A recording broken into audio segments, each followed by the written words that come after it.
away to dense woods. Single story, with a steep-pitched roof and windows that seemed too small for the facade, like narrowed eyes watching approaching visitors. The property manager, a thin man with perpetually moist palms, had handed over the keys with surprising reluctance. He'd mentioned something about previous tenants rarely completing their lease terms. I'd attributed it to city folks underestimating rural isolation. The first few days passed in blessed monotony. I slept 10 hours straight each night, waking to birdsong instead of car alarms. I set up my laptop on the kitchen table, facing the large window overlooking the backyard. My work productivity doubled. I breathed easier. The tightness in my chest loosened. Then came the first morning I found the kitchen door ajar. It wasn't much, just an inch of space between door and frame. But I distinctly remembered sliding the deadbolt into place the previous night. I always checked the locks twice. City habits die hard. I inspected the frame and lock for damage, but found nothing. Must have been the settling of the old house, I reasoned. Or perhaps I'd been more exhausted than I realized and had forgotten to secure it properly. The second time it happened, 3 days later, I couldn't dismiss it so easily. I had developed a ritual of checking each lock before bed, tugging on handles to confirm they were secure. Yet there it was again. The kitchen door, slightly open, morning light spilling through the gap. I examined the ancient lock, wondering if the mechanism was failing. When I pushed the deadbolt across, it caught with a satisfying thunk. Functional then. Just to be certain, I placed a chair under the doorknob that night. Morning came. The chair remained wedged in place, but the deadbolt was unlocked. I told myself there must be a logical explanation. Old houses had quirks. Perhaps temperature changes caused the metal to contract. Maybe I was sleepwalking. I'd never done so before, but stress could trigger unusual behaviors. Seeking reassurance, I called the property manager, keeping my tone casual as I inquired about the house's history and any known issues with the doors. His response came after a significant pause. No, he wasn't aware of any problems with the locks. The house had seen many occupants over its long history. A doctor's residence originally, then a series of short-term tenants in recent decades. Nothing unusual to report. His voice had a practiced neutrality that felt rehearsed. Before hanging up, he emphasized that I should call immediately if I experienced any genuine concerns. The distinction between my current worries and what might constitute genuine concerns lingered in my mind. That night, I lay awake longer than usual, listening to the house's symphony of small sounds. The wind whistled through cracks in the window frames. The heating system knocked and pinged. The wooden roof beams expanded and contracted. Normal house sounds that suddenly seemed coded messages I couldn't decipher. Sleep eventually came, but it was thin and fragile. I woke to the subtle, unmistakable clink of metal against metal. The sound was deliberate, not the random settling of a house, but purposeful movement. Someone was in my kitchen, handling cutlery with slow, careful precision. The digital clock on my nightstand read 3:17 a.m. My heart slammed against my ribs as adrenaline flooded my system. I reached for my phone with trembling fingers, ready to call 911, but stopped. What if the intruder heard me speaking? The metallic tinkling continued, almost delicate, like someone carefully selecting a utensil. I slipped out of bed, knees weak, mouth desert dry. The baseball bat I'd brought from the city stood propped in the corner, a precaution that had seemed paranoid at the time but now felt woefully inadequate. I gripped it, the wood smooth and cold against my sweating palms. The short hallway between bedroom and kitchen had never seemed so long. Each step on the wooden floor risked a betraying creak. The sound grew clearer as I approached, the unmistakable noise of someone rummaging through my cutlery drawer with meticulous care. I reached for the light switch, fingers hovering for one paralyzed moment before I flipped it upward. Light flooded the kitchen. Empty. The cutlery drawer was closed. Nothing seemed disturbed, but the sound had been real. I was certain of it. I stood frozen, bat raised, waiting for movement, for any confirmation that I wasn't losing my mind. The kitchen remained still and ordinary, countertops clean, chairs pushed in, morning coffee mug dried beside the sink. I checked the door, locked, deadbolt engaged. chair still wedged beneath the handle. After searching every corner of the house and finding no signs of intrusion, I returned to bed but didn't sleep. Couldn't sleep. Something was in the house with me. Something I couldn't see but could feel, watching me from the dark corners of each room. Morning brought no relief. I woke from what little sleep I'd managed, my body aching as if I'd spent the night in physical combat rather than lying motionless in bed. My jaw hurt from clenching. My shoulders felt wound tight as springs. The kitchen door was fully closed, locked, and barricaded, exactly as I'd left it. I began keeping a journal, documenting each incident, each strange sound, each inexplicable feeling. The act of recording gave me a sense of control, however illusory. The entries followed a pattern: strange sounds in the night, investigation yielding nothing concrete, followed by a day of rationalization and a night of renewed terror. By the second week, the disturbances had evolved. The cutlery sounds came more frequently, now accompanied by the sensation of footsteps crossing the kitchen floor. Not the sound, but the feeling of weight shifting the ancient floorboards beneath my feet. The temperature would drop suddenly in certain rooms, my breath fogging in air that had been comfortably warm moments before. I installed battery-operated security cameras, their red recording lights providing small comfort in the darkness. Each morning I would review the footage with desperate hope, only to find nothing but empty rooms and the occasional shadow that could be attributed to passing headlights on the distant road. Sleep deprivation began taking its toll. During video calls, colleagues commented on my appearance, the dark circles under my eyes, my delayed responses, the way I would sometimes glance suddenly over my shoulder at nothing they could see. I fabricated a story about an ongoing renovation causing noise problems. It was easier than trying to explain what was really happening, especially when I didn't understand it myself. The night it all escalated remains seared into my memory. I had fallen into an exhausted sleep around midnight, lulled by the rain drumming against the roof. I jerked awake at 3:14 a.m. I'd begun waking at almost exactly the same time each night, but this time, something was different. The darkness felt thicker, more substantial. The air in my bedroom seemed to have weight and texture, pressing against my skin like damp wool, and something was standing at the foot of my bed. Not a person, at least, not entirely. It was more like the suggestion of a human form, a density in the darkness that absorbed what little ambient light filtered through the curtains. I couldn't make out features, just a shape approximately my height but somehow wrong in its proportions. Arms too long, shoulders at an odd angle. I couldn't move.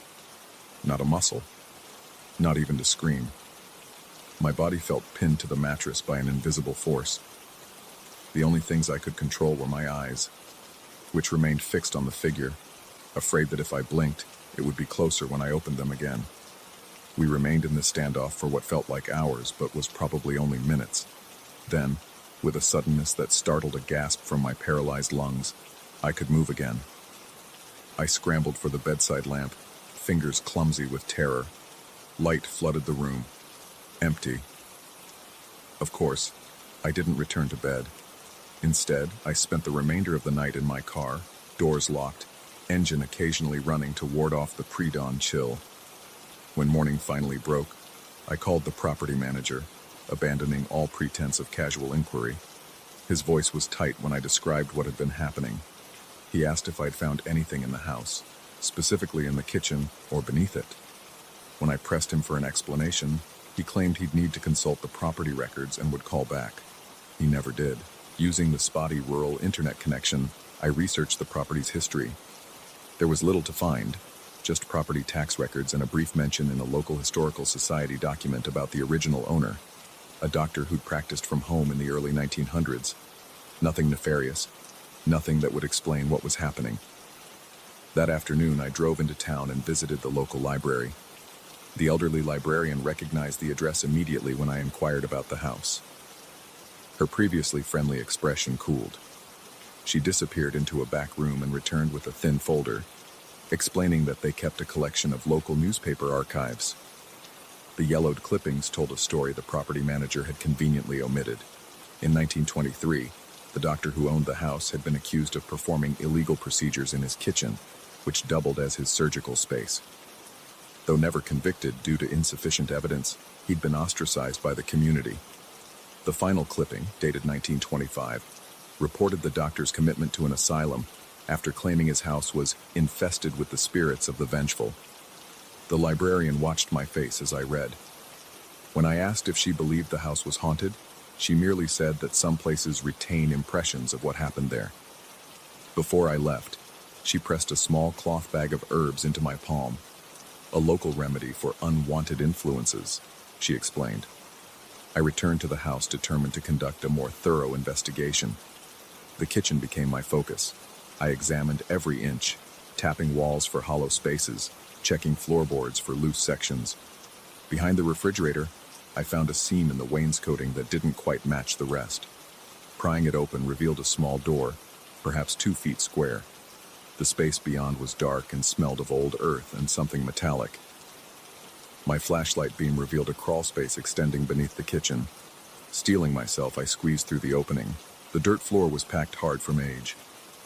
My light caught something reflective in the corner. Surgical instruments, ancient and rusted, neatly arranged on a rotting cloth. Beside them lay a leather-bound book, its pages swollen with decades of dampness. The journal contained detailed notes on procedures performed, patients' names reduced to initials. The handwriting grew increasingly erratic in later entries, devolving into rambling passages about them coming back night after night, standing at the foot of his bed, following him through the house, touching his instruments, reminding him of his failures. I was so engrossed in reading that I almost missed the sounds above me, the now familiar clink of metal against metal. But it was only mid-afternoon. The disturbances had never occurred during daylight hours. Heart pounding, I scrambled back through the small door and into the kitchen. Sunlight streamed through the windows, illuminating empty countertops.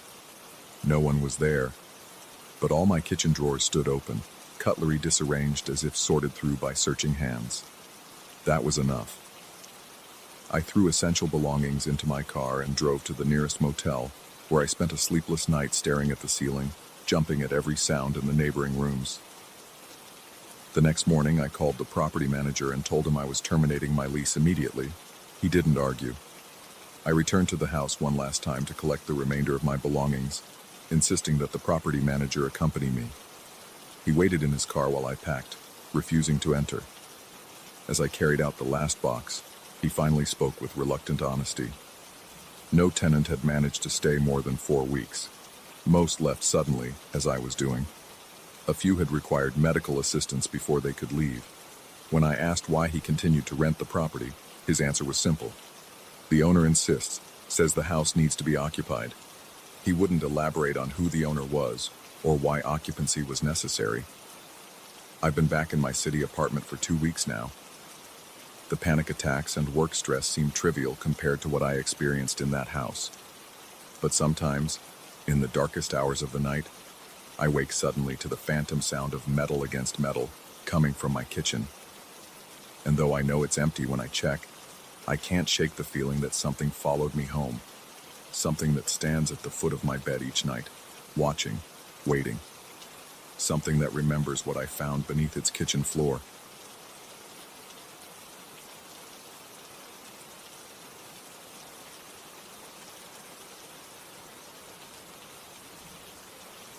The shadows in my apartment weren't right from the very first night.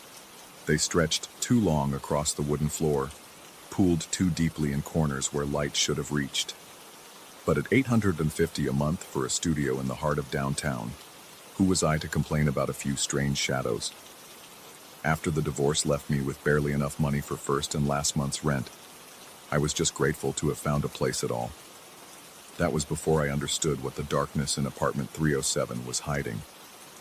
The century-old brick building had seemed like a character-filled sanctuary after months of sleeping on my brother's couch. The real estate agent had called it historic charm, the way the hardwood floor creaked with each step, how the copper pipes knocked when the radiator kicked on, the thickness of walls that had witnessed decades of tenants come and go. Now I understand why the previous tenant left so abruptly, and why no one questioned my eagerness to sign a lease without a thorough inspection. It started with small disturbances.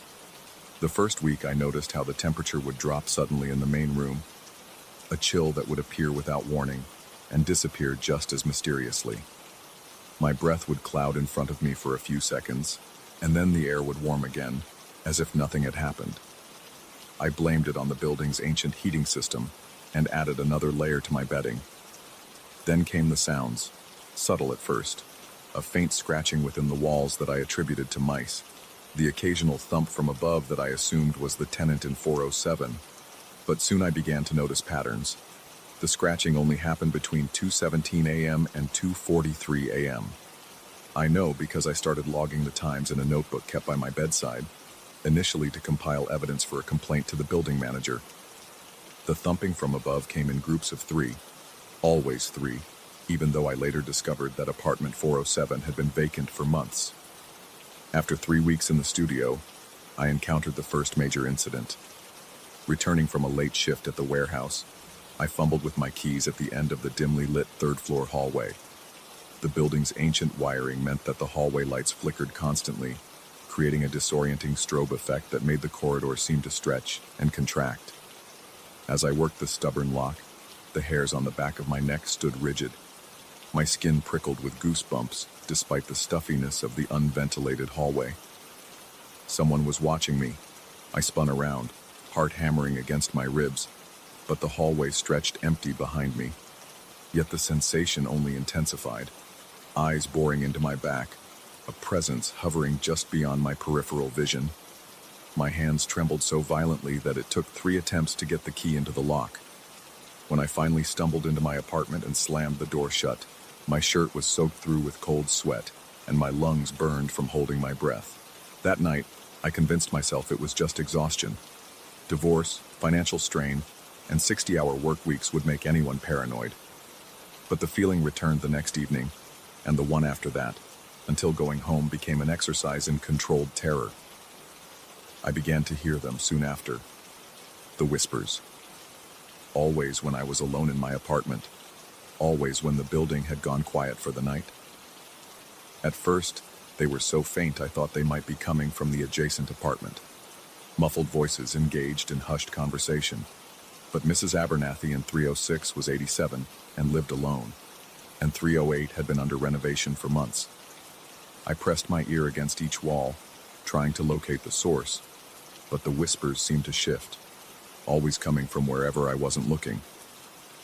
I couldn't make out words exactly, just the cadence of urgent communication, the rising and falling tones of multiple voices speaking over each other. Sometimes they would stop abruptly if I moved too quickly or turned on a light. Other times they would grow louder when I tried to sleep, as if encouraged by my vulnerability.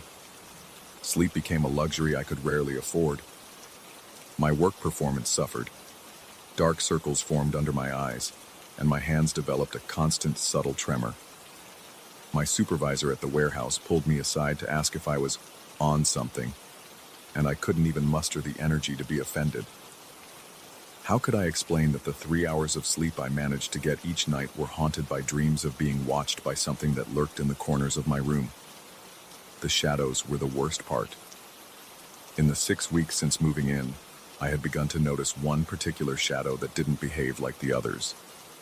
It appeared in the corner of the main room, near the kitchenette, a dense black silhouette that seemed more solid than a mere absence of light. It never appeared when lights were on, only revealing itself in the half-darkness of dawn or dusk, or when only my small bedside lamp illuminated the studio. Unlike the other shadows that shifted predictably with the angle of light, this one moved independently. Sometimes it grew taller, stretching toward the ceiling like a pillar of darkness. Other times it would crouch low, hugging the floor like a predator ready to pounce. I began to avoid looking directly at that corner, afraid that acknowledging its presence would somehow strengthen it. I tried confiding in my brother during one of our infrequent phone calls. He listened patiently as I described the whispers, the sensation of being followed, the shadow that moved on its own. When I finished, the silence on the line stretched uncomfortably before he suggested, with careful neutrality, that perhaps I should talk to someone professional. The concern in his voice made it clear what he was thinking, that the divorce had broken something in me, that I was having some kind of breakdown. Maybe he was right. By the 8th week, I had developed routines to manage my fear. I never entered the apartment without first flipping on every light switch. I kept the TV on constantly to drown out the whispers. I pushed my bed to the center of the room, as far from the walls and corners as possible. I taped aluminum foil over the windows to prevent shadows from forming. The building manager knocked once to ask about the foil, raising an eyebrow at my mumbled explanation about light sensitivity, but he didn't press the issue. Then came the night that changed everything. A powerful thunderstorm had knocked out power to the entire block. I returned from work to find the building swathed in darkness. My phone battery was at 12%, not enough to provide sustained light. With shaking hands, I dug out the emergency candles I'd stashed in my backpack after the whispers began. The match flared, momentarily blinding me as I lit the first candle. The small flame cast long dancing shadows across the walls of my studio. I froze, watching in horror as the darkness in the corner by the kitchenette seemed to absorb the candlelight, rather than be dispelled by it. The shadow there was denser than ever, a black hole amid the gloom. As I stared, unable to look away, the whispers started, louder than I'd ever heard them before. No longer muffled, they filled the room with a cacophony of urgent, hissing voices. I still couldn't make out distinct words, but the tone had changed. There was an undercurrent of excitement, of anticipation. My breath came in short, painful gasps. Sweat trickled down my spine despite the chill that had descended on the room. I backed away from the corner toward the door, but froze when I felt something brush against the back of my neck. A cold touch like fingers made of fog. The candle flickered violently, and in that moment of wavering light, I saw the shadow move. It detached itself from the corner and stretched across the floor, not flowing like spilled ink, but moving with purpose, with intention. My legs gave out beneath me, and I collapsed onto the hard wooden floor, the impact sending jolts of pain up my spine. The candle rolled from my hand, extinguishing itself and plunging the room into perfect darkness. In that blackness, with my phone's flashlight feature fumbled on with trembling fingers, I finally saw it clearly for the first time. The shadow had form now, a silhouette that suggested shoulders, a torso, a head without distinct features. It hovered at the edge of my phone's meager light, neither advancing nor retreating, watching me with an attention I could feel like physical pressure against my skin. The whispers reached a crescendo around me, and suddenly, with terrifying clarity, I could understand one phrase repeated over and over. "You see us now." My throat constricted with terror. I couldn't scream, couldn't move, could barely breathe as the shadow figure took one gliding step toward me, then another. My phone's flashlight began to dim, the battery failing at the worst possible moment. As darkness crept in from the edges of my vision, the shadow loomed larger. What happened next remains fragmented in my memory. I remember scrambling backward, my shoulder blades hitting the door. I remember fumbling with the knob, fingers slippery with sweat. I remember tumbling into the hallway and the sound of my own ragged breathing echoing off the walls as I ran toward the stairwell. I spent that night in my car, parked under the bright lights of a 24-hour supermarket's parking lot. When morning came, I returned to the apartment only long enough to grab essential documents and a change of clothes. The shadow was gone, retreated to its corner in the daylight. But the whispers persisted, a constant susurration just at the edge of hearing. I broke my lease that day, forfeiting my security deposit without argument. The building manager seemed unsurprised, almost relieved, as I handed over my keys. I asked him, trying to keep my voice casual, how many tenants had occupied apartment 307 in the past year. His expression shuddered, and he muttered something about high turnover in old buildings before hurrying back to his office. That was 3 months ago. I've since found a roommate situation in a modern apartment complex across town, all white walls and recessed lighting, not a shadow to be found. My sleep has improved, though I still keep a light on at night. The whispers have stopped, but sometimes when I'm drifting off to sleep, I catch myself straining to hear them. Yesterday, I ran into Mrs. Abernathy at the grocery store. She recognized me immediately and gripped my arm with surprising strength for someone her age. She asked if I'd heard about the young woman who moved into 37 after me. According to building gossip, she'd been found in the hallway outside her apartment in the middle of the night, unresponsive, eyes open but seeing nothing, her lips moving in what paramedics described as silent conversation. She's recovering at County General's psychiatric ward, apparently. Mrs. Abernathy leaned in close then, her breath smelling of peppermints and coffee, and whispered that no one ever stays in 307 for long. Not since the original occupant back in the 1930s was found there after spending 3 weeks alone in the apartment. He'd covered every surface with frantic writing, the same phrase repeated thousands of times. They whisper to be heard, they shadow to be seen. I've been researching the building's history since that conversation.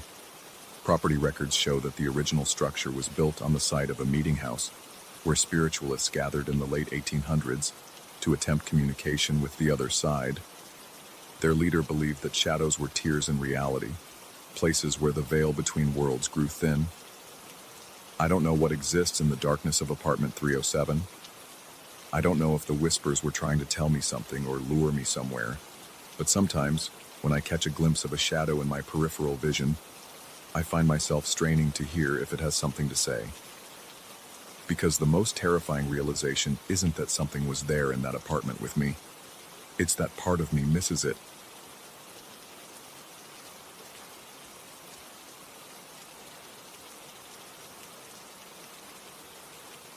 The sound of footsteps shouldn't terrify a grown man, yet here I was, heart hammering against my ribs, sweat beading across my forehead as I stared at the ceiling, listening to the slow, methodical steps dragging across the wooden planks outside my door.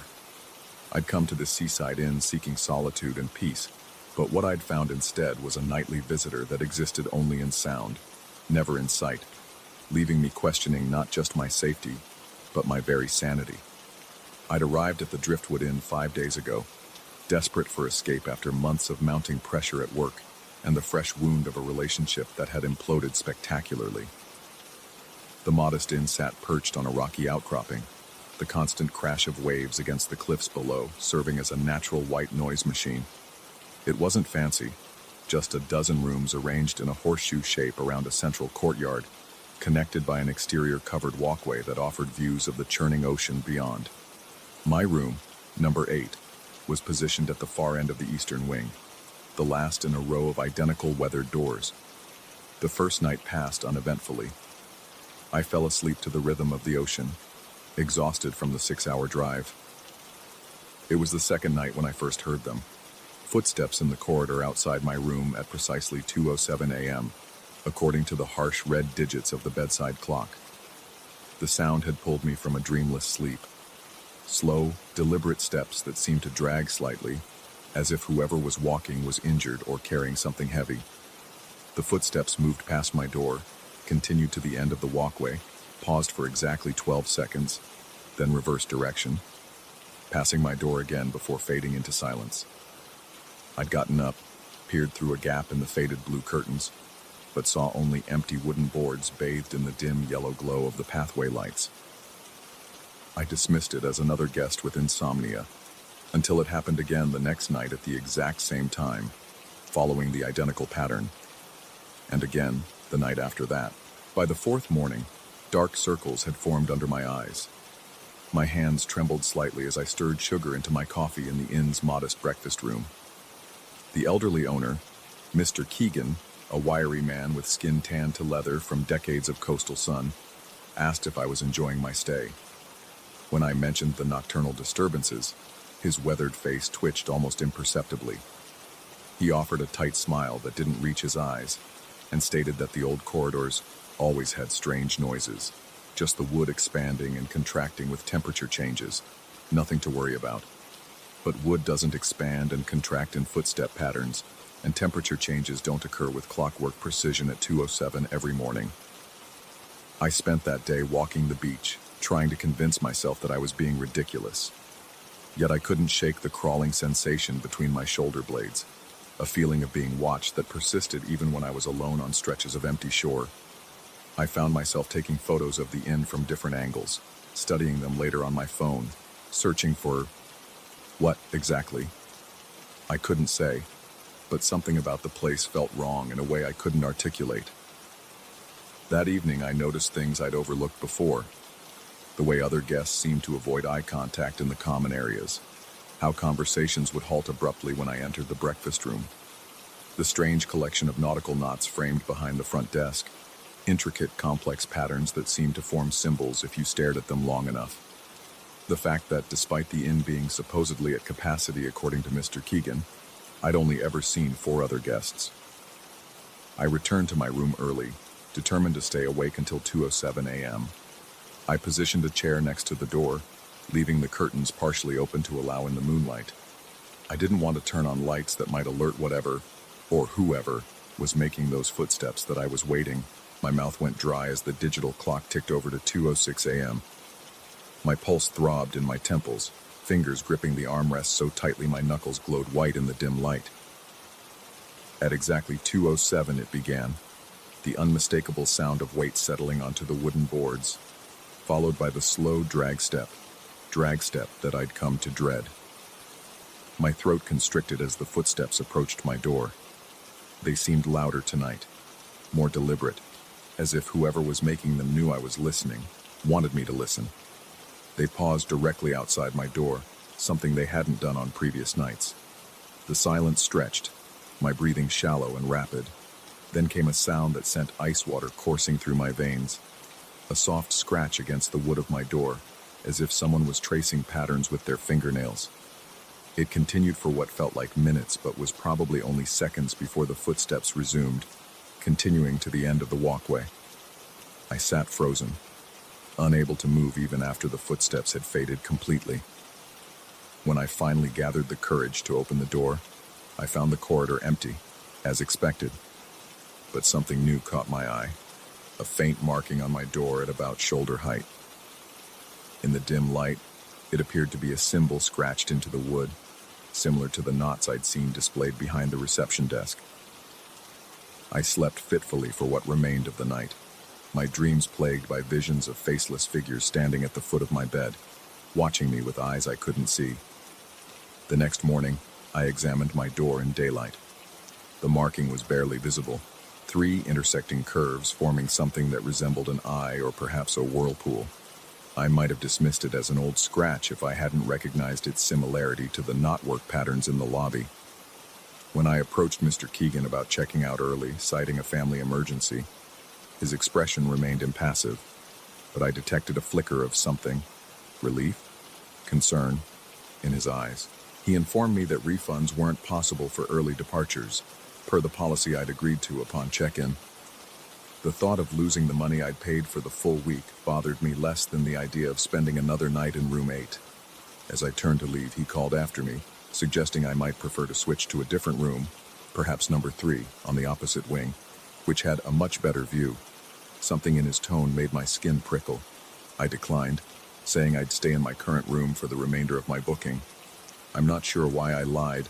Some stubborn part of me refused to be chased away, while another part, a part I didn't fully understand, needed to know what was happening. I spent the afternoon in town, browsing the local library's collection of regional history books. I found nothing specific about the Driftwood Inn, but discovered unsettling references to coastal disappearances dating back decades, primarily lone travelers who'd come to this stretch of coastline and simply vanished. Local legends spoke of the sea claiming those who were drawn to its voice, whatever that meant. I returned to the inn as dusk settled, a knot of dread tightening in my stomach with each passing hour. I tried to distract myself with television, but the ancient set produced only static-filled images and distorted sound. My phone showed no service, not unusual given the remote location, but tonight it felt delit. 12 seconds, followed by 12 seconds, followed by the returning footsteps. As they approached my door again, the dresser began to vibrate subtly against the floor. The water in the glass sloshed against its sides. The footsteps stopped directly outside, and then, the sound that would haunt me for years to come, a soft, wet inhalation, as if whatever stood there was breathing in my scent through the wooden barrier. The doorknob rattled, gently at first, then with increasing force. I sat paralyzed, watching as it turned fully to the right, then the left, testing the lock. The dresser shuddered against the door as something pressed against it from the outside, the weight causing the wood to creak in protest. And then, a voice, or something approximating a voice, seeped through the cracks around the door frame. It was barely audible, like the whisper of sand shifting on the shore, forming words that seemed to materialize directly inside my head rather than passing through my ears. "Let me in," it hissed, the sound sending violent tremors down my spine. "I've been waiting, every night. Let me in." My vision tunneled, black edges encroaching as hyperventilation threatened to overwhelm me. The pressure against the door increased, the dresser sliding forward an inch across the floor. The wood of the door itself began to bow inward slightly at the center, as if softening under impossible pressure. In that moment of pure terror, clarity struck with the force of a physical blow. I lunged for my phone, hands shaking so violently I could barely operate it. There was still no service, but I activated the flashlight function and directed its harsh beam at the distorting door. The pressure ceased instantly. The temperature rose several degrees in the span of seconds. From outside came a sound like steam escaping a kettle, a high, thin wail of what I could only interpret as pain or frustration.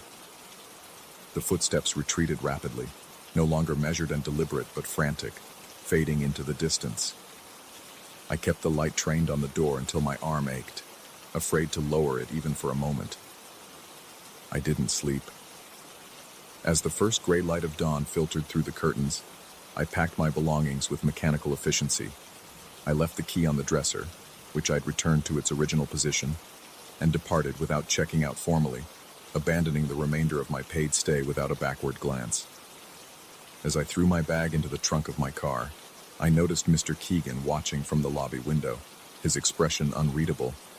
He raised one hand in what might have been a farewell, or perhaps a warning. I've spent months researching the Driftwood Inn since my return home. Property records show it's changed ownership 17 times in the past 60 years, an unusually high turnover rate. I found archived newspaper clippings mentioning strange occurrences in the area, including multiple reports of night terrors experienced by guests at various local accommodations. Most disturbing was what I discovered about Room 8 specifically. In a forum dedicated to paranormal experiences, I found an account from 1998 describing identical footsteps outside that same room. The poster had fled after 3 nights, but not before taking a photograph of a marking they'd found scratched into their door, 3 intersecting curves forming an eye-like symbol. I don't know what walked that corridor at the Driftwood Inn. I don't know why it chose my door, or what would have happened had the dresser not held. What I do know is that something was collecting visitors there, something that required permission to enter, that couldn't bear the direct light of human technology, that had patience spanning decades. Sometimes when I'm drifting off to sleep, I catch myself listening for footsteps in the hallway of my apartment building. And on nights when my neighbor returns home late, their tread heavy in the corridor, I find myself staring at my door, watching the handle with unblinking intensity, remembering the voice that still echoes in my dreams. "Let me in. I've been waiting. I'll always be waiting."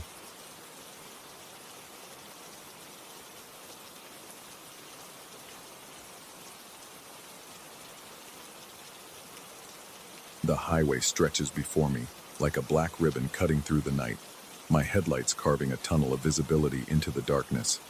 It's 3:17 a.m., the witching hour, some would say. I've never been superstitious, but after 3 weeks on this midnight route, I've started to understand why our ancestors feared. Sometimes in places like this deserted stretch of Highway 16, the membrane between our world and whatever lies beyond feels paper thin. Tonight, that membrane tears completely. My name is Daniel Mercer. I work the night shift at Lakeside Memorial, a private hospital nestled in the Pines 20 miles outside of town. The pay is excellent, the patients are fewer than the day shift, and the quiet suits me. Or it did, until the recording started. The first incident happened 3 weeks ago. I was driving home after a particularly grueling 12-hour shift. A terminal patient had coded twice on my watch. Both times we'd managed to bring him back, but the strain of holding death at bay had left me exhausted. The digital clock on my dashboard read 3:24 a.m. when I remembered I hadn't confirmed plans with Mark for the weekend. I pulled onto the shoulder near mile marker 36, right where the highway cuts through Blackwood Forest. The spot was identical to a dozen others along my route. Gravel shoulder, dense trees, the occasional reflective eyes of woodland creatures watching from the underbrush. Nothing special about it. Nothing that would explain what happened next. I picked up my phone, tapped the voice message icon, and began recording. "Hey Mark, just finished my shift. About Saturday, I was thinking we could..." A burst of static cut through my words, sharp and sudden like feedback from an amplifier. It lasted only a second before fading. I figured it was just cellular interference, not uncommon in these remote stretches. I finished my message, hit send, then played it back to make sure it was audible. My blood ran cold. Beneath my voice, barely perceptible, but unmistakably there, was another voice. It wasn't speaking words so much as exhaling them. A whisper that seemed to crawl underneath my own voice. I couldn't make out what it said, but the cadence was wrong. All wrong.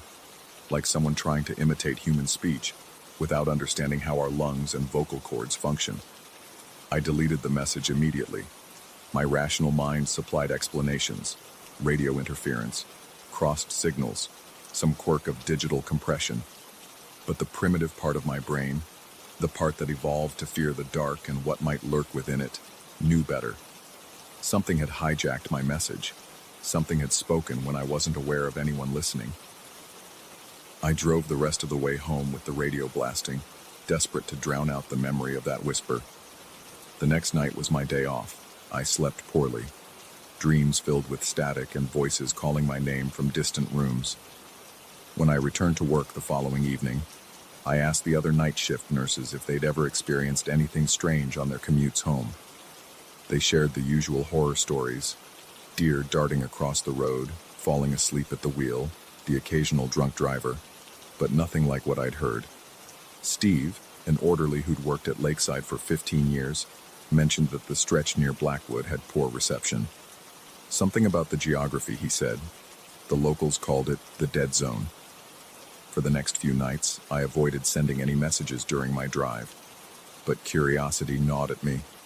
The rational part of my brain needed an explanation, something concrete to file away and forget.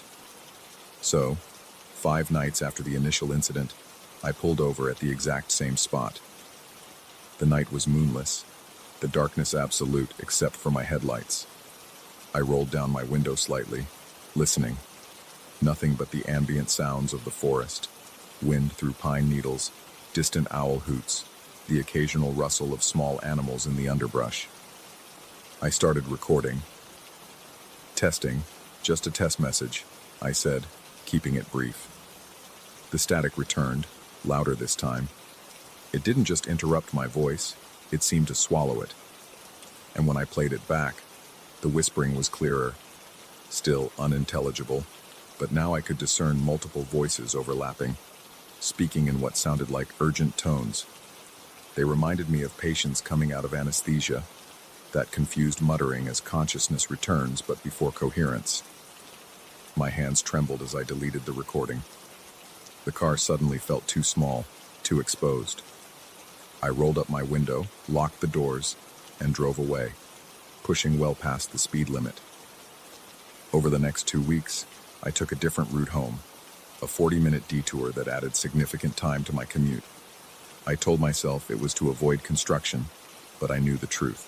I was avoiding mile marker 36. The strange thing was, I found myself thinking about it constantly. The whispers had embedded themselves in my mind. I would catch myself straining to understand them, as if the meaning might suddenly become clear in retrospect. Sleep became elusive.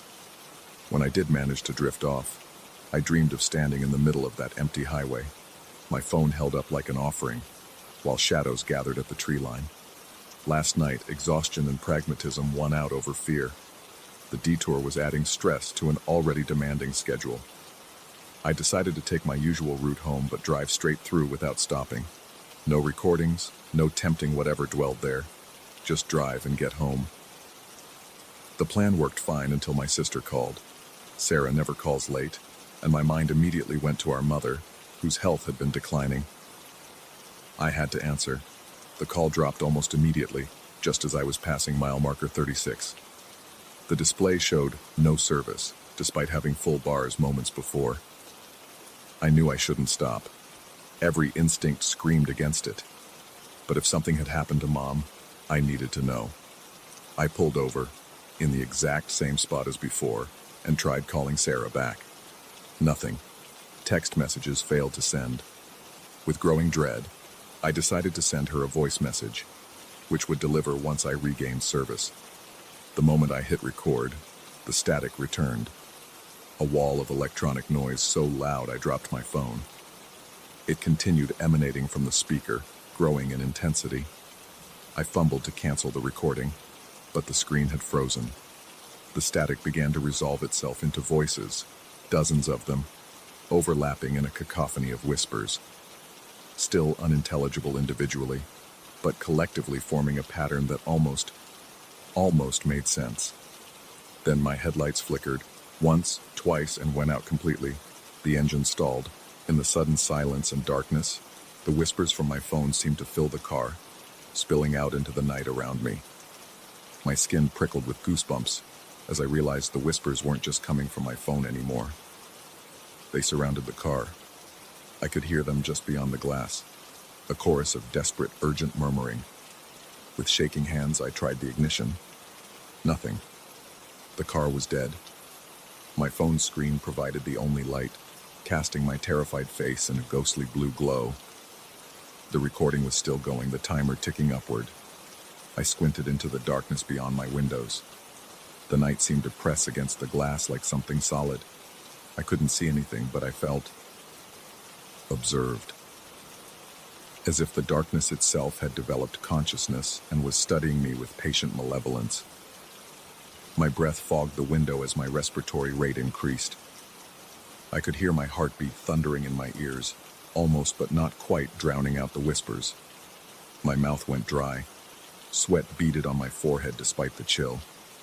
Then I saw them. Or rather, I saw the absence of them. Shapes in the darkness, defined not by their form, but by how they moved the night around them. They circled the car, wispy and insubstantial. Some tall and stretched, others hunched and compact. Their movements were wrong, jerky and too quick, then unnaturally slow, as if they weren't fully anchored to the same physics that governed my world. One approached my window. I couldn't make out features, just a vague suggestion of a face. It pressed against the glass, leaving no fog despite the cold. The whispers grew more intense, more focused. For a terrifying moment, I thought the window would give way. In desperation, I tried the ignition again. To my shock, the engine roared to life. The headlights blazed, cutting through the darkness and through the figures. They dispersed like smoke, but the whispers remained. I threw the car into drive and floored the accelerator, tires spinning on gravel before finding purchase. As I pulled away, I glanced at my phone. The recording had stopped. Without thinking, I played it back. This time, among the static and competing whispers, one voice emerged clearly. It spoke 7 words that turned my blood to ice. "We've been trying to reach you, Daniel." My name. It knew my name. I've called in sick the past 3 days. My supervisor is understanding but concerned. I've told no one what happened. Who would believe me? Instead, I've been researching. The stretch of Highway 16 that runs through Blackwood has a history, not widely known, not reported in official records, but whispered about in local forums and community groups. There have been an unusual number of single-car accidents along that stretch. Not fatalities. The reports specifically note that the drivers survived but were found in states of extreme distress. Many claimed electrical failures preceded their accidents. Some were admitted to psychiatric care afterward, insisting they heard voices before losing control. The land was once part of a property owned by a research facility in the 1970s. The records are sparse, but there are mentions of experimental communication technologies being developed there. Some say they were attempting to use certain frequencies to enhance cognition. Others suggest more fringe research, attempts to contact elsewhere. I don't know what to believe anymore. I only know what I experienced was real. Yesterday, I received a voicemail from an unknown number. Nothing but static for 30 seconds. Then, barely audible, mile marker 36. Midnight. We need you to listen. Tonight is my first shift back at work. I've requested a transfer to day shifts, but it will take weeks to process. Until then, I have decisions to make. Do I take the long detour home? Do I dare stop at mile marker 36 again? Part of me is terrified at the thought, but another part, a growing part, needs to understand. The voices know me. They've been trying to reach me specifically. Why? What message is so important that it bleeds through from wherever or whatever they are? I've purchased a high-quality digital recorder. If I do stop tonight, and God help me, I think I will, I want to capture whatever comes through with perfect clarity. Maybe then I'll understand what they're trying to tell me. Maybe then I'll know why. When I close my eyes, I can still see those shapes moving through the darkness, reaching for me with limbs that bend in too many places. There's a theory I keep coming back to, something a patient said during a bout of anesthesia-induced delirium last year. He grabbed my wrist with surprising strength and told me that reality is just a consensus. We only perceive what we collectively agree to perceive. Sometimes, in certain places, that consensus breaks down. I think mile marker 36 is such a place. I think something has been there all along, just beyond the veil of our agreed-upon reality. And somehow, for reasons I can't fathom, it's chosen me to hear its message. My shift starts in an hour. By dawn tomorrow, I'll either have answers, or I'll be another story whispered about on local forums, another driver found in a state of unexplainable distress. Either way, I'll be bringing my recorder. Either way, I'll finally listen to what the voices at mile marker 36 have been trying to tell me. Because the most terrifying realization I've come to is this. Despite my fear, despite everything rational in me screaming to stay away, I need to know. The whispers have gotten inside my head. And now, God help me, I'm starting to whisper back.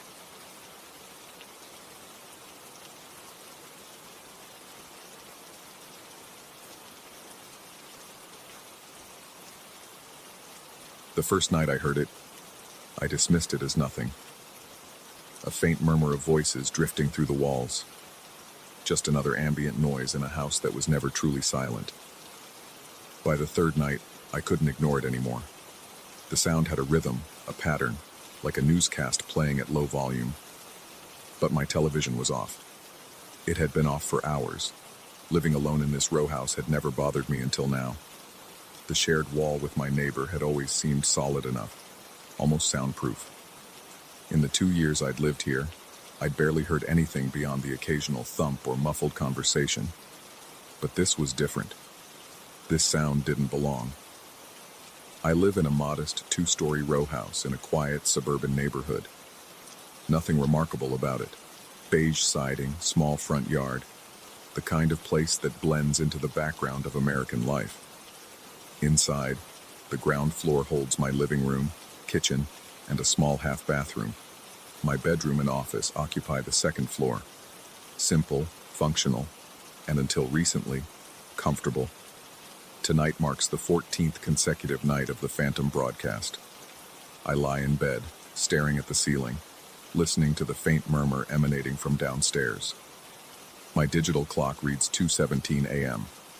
The voices downstairs continue their unintelligible conversation, the cadence rising and falling like a news anchor delivering the day's events to an audience of no one.